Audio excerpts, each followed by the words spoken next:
네, 마가복음 10장 17절로 22절 말씀을 가지고 주일 예배를 통해서 근심은 해도 떠나지 말고 지켜라. 근심은 해도 떠나지 말고 지켜라 라는 제목으로 하나님의 말씀 증거하겠습니다. 마가복음 27번째 시간입니다. 오늘 본문은 어떤 부자 청년이 예수님께 영생에 대해서 이렇게 질문을 하러 왔다가 예수님의 대답을 듣고 근심하고 떠나간 그런 사건인데요. 오늘 말씀을 통해서 우리가 어떤 자세로 신앙생활을 해야 되는지 잘 듣고 깨닫는 그 은혜가 우리 중고등부에게 있기를 바랍니다. 17절 말씀 같이 한번 읽겠습니다. 17절 시작. 예수께서 길에 나가실새 한 사람이 달려와서 꿇어앉아 묻자오되 선한 선생님이여 내가 무엇을 하여야 영생을 얻으리까? 자, 예수님께서 길을 이렇게 가고 계시는데 어떤 사람이 예수님께 막 달려와서 예수님 앞에 꿇어 앉아서 질문을 했다는 것입니다. 여러분, 이 사람은 어떤 사람이었냐면 좀 장난 아닌 사람인데, 엄청난 사람인데 22절에 나오는 것처럼 재물이 많은 사람이었어요. 재물이 많은 사람. 이거 뭐 부자였다는 거죠. 돈 많은 사람.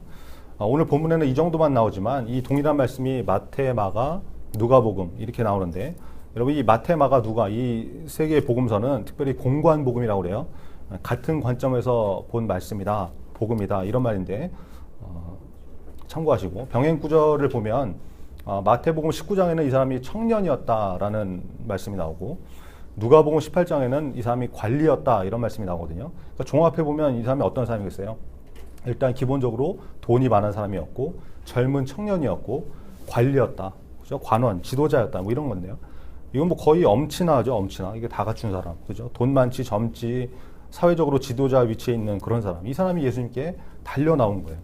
그러더니 예수님 앞에 꿇어 앉아서 공손하게 무릎 꿇고 앉아서 질문을 했다는 것이죠. 여러분, 기본적으로 이 사람 자세가 어때요? 굉장히 좋지 않습니까? 달려 나온 것도 여러분 그냥 뭐 아무나 이렇게 달려 나오지 않다고 했잖아요.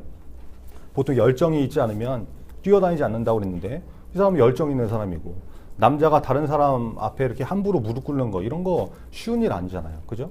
기본적으로 이 베이스에 겸손한 마음이 있어야 되고, 상대방을 진심으로 존경하고 존중하는 그런 마음이 있어야 가능한 그런 행동인데, 이 부자이면서 젊은 사람, 또 관리인, 관원이 이런 자세를 갖췄다는 거, 이거 정말 보기 드문 그런 사람이라는 것입니다. 좋은 사람이라는 거죠. 그리고 이 사람이 예수님께 질문을 하는데, 여러분 질문의 수준을 보면 이 사람이 어떤 사람인지 알 수 있잖아요. 질문의 수준이 장난이 아니에요. 장난이. 질문이 뭐, 예수님 돈 벌려면 어떻게 됩니까? 뭐 예쁜 여자 만나는 방법이 뭡니까? 이런 걸 물어보는 것이 아니라 무엇을 해야 내가 영생을 얻을 수 있겠습니까? 이런 질문을 하더라는 것이죠.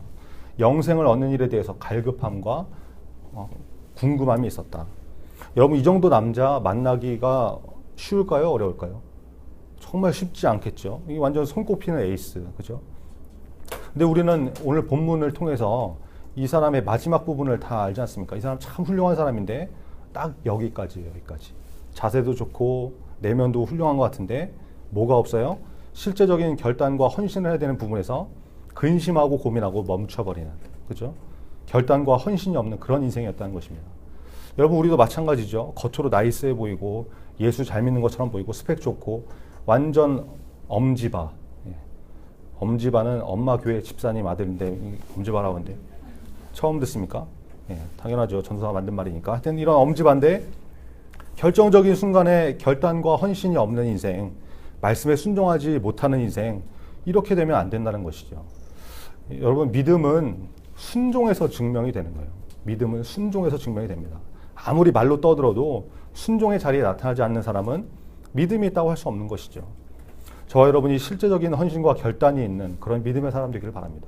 겉으로만 봤을 때 멀쩡해 보이고 좋아 보이고 이런 것이 아니라 실제적으로 우리가 헌신의 자리, 결단의 자리, 순종의 자리로 나가는 것, 이게 중요하다는 것이죠. 자, 예수님께서 이 청년한테 말씀하시는 첫 마디가 예수님을 부른 호칭을 이렇게 짚고 넘어가죠. 18절에 나오는데요. 같이 한번 읽겠습니다. 18절 시작. 예수께서 이르시되 내가 어찌하여 나를 선하다 일컫느냐?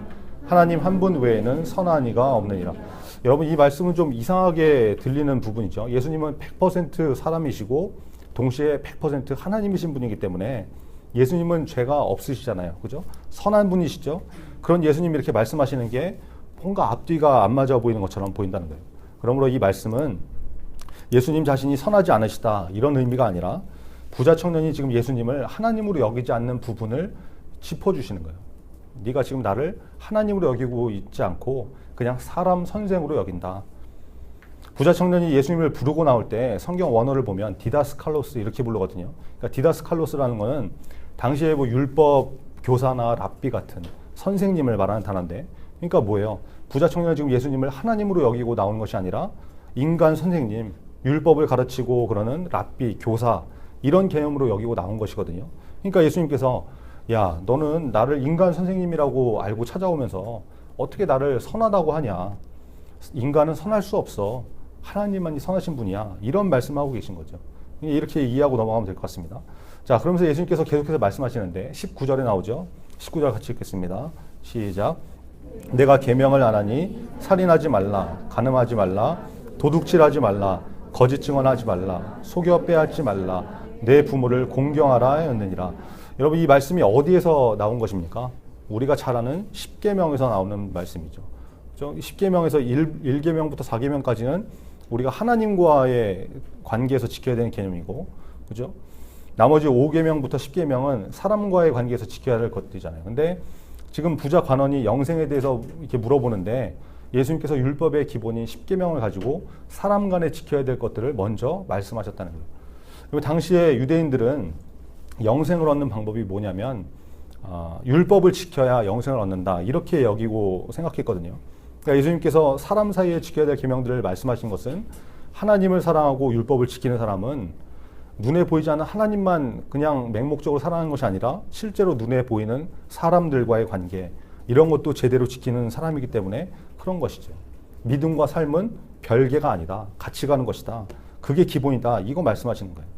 요한일서 4장 20절에 보니까 누구든지 하나님을 사랑하노라 하고 그 형제를 미워하면 이는 거짓말하는 자니 보는 바 그 형제를 사랑치 아니하는 자가 보지 못하는 바 하나님을 사랑할 수 없느니라. 이렇게 말씀합니다. 이 말씀과 동일한 개념이라는 것이죠. 교회와 가정, 교회와 회사, 교회와 학교 이게 별개가 아니다. 여러분 이게 진짜 쉬운 일이 아닌데 뭐 전도사도 맨날 집에서 집에서 좀 잘하라고 뭐 교회에서 하는 거 반만큼이라도 해라 이렇게 지적받고 막 욕먹고 있지만 여러분 우리가 다 조금씩 그런 게 참 쉽지 않은데 변화되고 믿음의 삶을 살아가고 교회에서나 집에서나 가정에서나 학교에서나 이런 모습들이 일치해 나가는 거 이거 우리가 계속 싸워 나가야 되는 것이죠. 학교에서 친구들 사이에 가정에서 가족들과 관계에서 먼저 예수 믿는 사람답게 살아가는 모습이 되는 거 이거 예수님께서 그냥 넘기지 않으신다는 거예요. 이 말씀을 좀 잘 기억하시고 우리가 교회에서나 또 우리의 내면이나 뭐 학교, 직장, 가정에서 동일한 모습으로 살아갈 수 있는 저와 여러분 되기를 간절히 바랍니다. 자, 예수님께서 이렇게 말씀하시니까 부자 청년이 대답을 하죠. 20절에 나오는 것처럼 그가 여짜오되 선생님이여 이것은 내가 어려서부터 다 지켰나이다. 이렇게 대답했다는 거예요. 여러분 이거 참 대단한 거죠. 이 청년은 어려서부터 이것들을 다 지켜왔다 이러는 거예요. 근데 만약에 이 대답이 다 지켰다는 말이 뻥이고 거짓말이었으면 예수님께서 뭐 가만히 계셨겠습니까? 야 임마 지키긴 뭘 지켜? 너 어제 이것도 어기고 그저께는 이것도 저것도 어기고 막 이랬잖아. 이렇게 예수님께서 말씀하실 텐데 전혀 그런 말씀이 없어요. 그렇죠? 그러니까 아마도 정말 이 부자 관원은 청년은 그 계명들을 잘 지키면서 살아왔던 것 같습니다. 그 진짜 대단한 사람이죠. 이 정도면 칭찬받고 끝날 만한데 더 이상 바랄 게 없을 것 같은데 예수님께서는 이렇게 말씀하세요. 21절인데 같이 읽겠습니다. 21절 시작. 예수께서 그를 보시고 사랑하사 이르시되 내게 아직도 한 가지 부족한 것이 있으니 가서 내게 있는 것을 다 팔아 가난한 자들에게 주라. 그리하면 하늘에서 보화가 내게 있으리라. 그리고 와서 나를 따르라 하시니. 여러분 예수님이 부자 청년을 보시고 아주 주의 깊게 바라보시고 사랑스럽게 이렇게 쳐다보시면서 근데 결정적으로 결단과 헌신을 요구하는 말씀을 하시더라는 거죠. 너한테 아직 한 가지 부족한 것이 있다. 너한테 있는 것을 다 팔아서 가난한 사람들을 나눠줘봐. 그러면 하늘에서 천국에서 보화를 얻게 될 거야. 그리고 나서 나를 따라라. 이 말씀하시는 거죠. 여러분 율법을 어려서부터 다 지켜왔다는 청년에게 야 그래 너 참 대단하다. 훌륭해. 그 정도 했으면 뭐 됐어. 브라보. 이러면서 박수 치면서 넘어가시는 것이 아니라 예수님께서 중요한 것을 또 짚어주셨다는 거예요. 이게 굉장히 중요한 거죠. 여러분 신앙생활 할 때 우리가 경계해야 될 것이 뭐냐면 그래 이만하면 됐어 스스로 이렇게 생각하는 거, 이게 제일 무서운 것이죠. 신앙의 자기 합리화, 그죠? 신앙 성장의 발목을 잡는 올무이기 때문에 그렇다는 거예요. 여러분, 학생은 공부가 본분이잖아요. 그래서 중고등부 때 뭐 중학교, 고등학교 1학년 때까지는 교회에서 막 이것저것 열심히 봉사도 하고 일도 하고 이러다가 고2, 고3쯤 되면 이제 변하죠. 내가 지금 고2인데 고3인데 내가 교회에서 이렇게 시간을 보낼 때가 있냐, 주일 성수하고 이만하면 됐지, 이러고 신앙생활을 열심을 접어버려요. 임원들이나 리더들은 뭐 열심히 하잖아요, 그죠? 어느 정도 하다가 내가 이 정도 봉사하면 됐지 이런다든지. 여러분들은 대다수가 이럴 수 있죠. 주일 성수 1년에 52주인데 어쩌다 뭐 몇 번 빠지고 거의 대부분 나오는데, 이렇게 바쁜 세상에서 예배 안 드리는 사람도 있고 그런데 이만하면 됐지, 이만하면 된 거 아니냐. 여러분 혹시 이렇게 생각하고 있지 않습니까? 여러분, 예수님의 기준은 낮지 않습니다. 대충 뭐 평균 수준의 믿음을 원하시는 게 아니에요. 우리 중에 여러분 10계명, 5계명부터 10번째 계명까지를 다 지키면서 사는 사람이 과연 몇 명이나 됩니까? 뭐 저는 살인 안 했는데요, 이렇게 말할 사람이 있어요.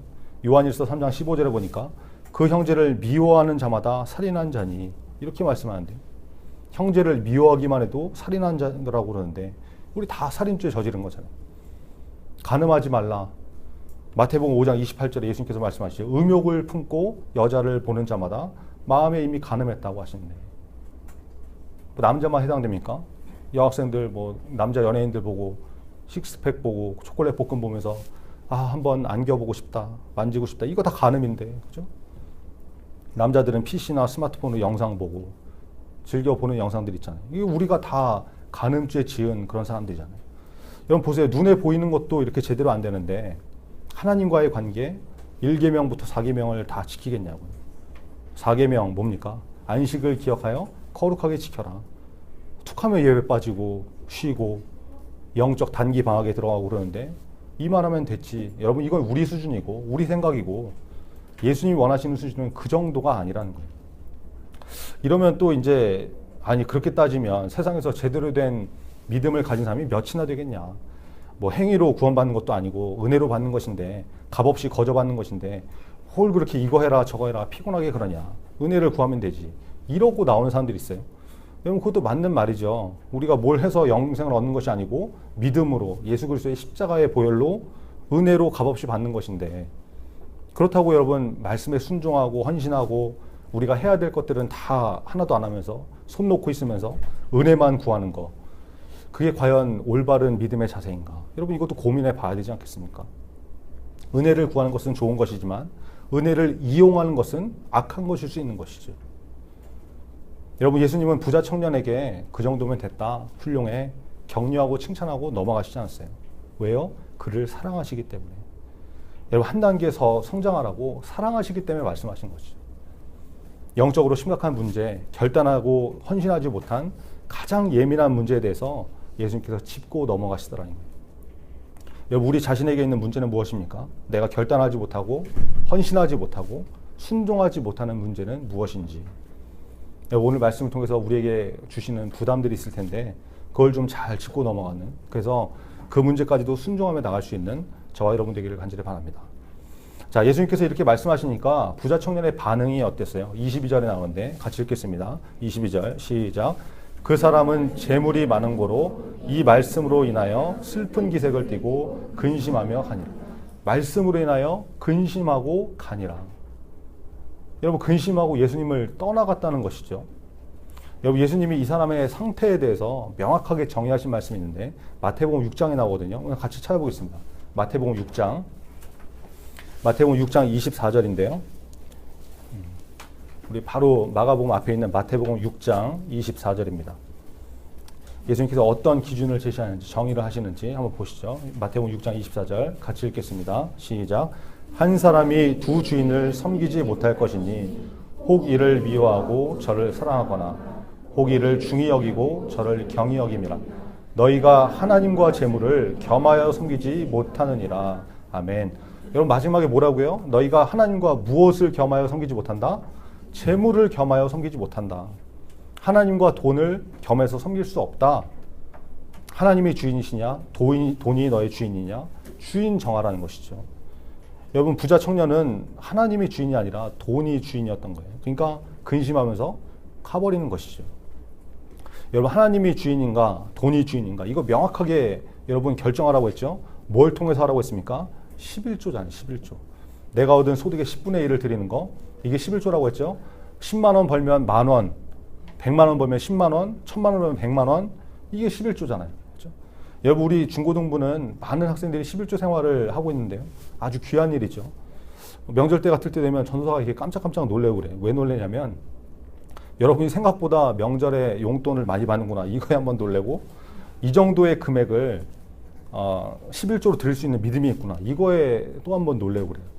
얼마 전에는 어떤 학생이 정말 깜짝 놀랄 금액을 11조를 한 거예요. 그래서 얘가 혹시 실수로 잘못한 거 아닌가 부모님 거를 잘못 가지고 온 거 아닌가 이 걱정돼가지고 부모님한테 제가 전화를 해봤어요. 그랬더니 통화를 해봤더니 그 금액이 맞다는 거예요. 그래서 어디서 뭘 받아가지고 큰 금액이 됐다고. 그리고 제가 이 전도사가 믿음이 적구나. 이 정도의 11조를 할 수 있는 믿음이 있다는 것을 인정을 못하고 전도사 못 믿어서 이거 실수 아니냐 잘못 갖고 온 거 아니냐 이렇게 물어보는 정도구나 이 생각을 했는데 여러분 중에 그런 학생이 있거든요. 학생들도. 여러분 지금부터 철저하게 11조 훈련하지 않으면 나중에 직장 생활하고 뭐 알바하고 11조 돈 점점 많이 벌게 되면 11조 더 못하게 돼요. 더. 지금도 못하는데 나중에 큰 돈 할 수 있겠어요? 절대로 못한다고.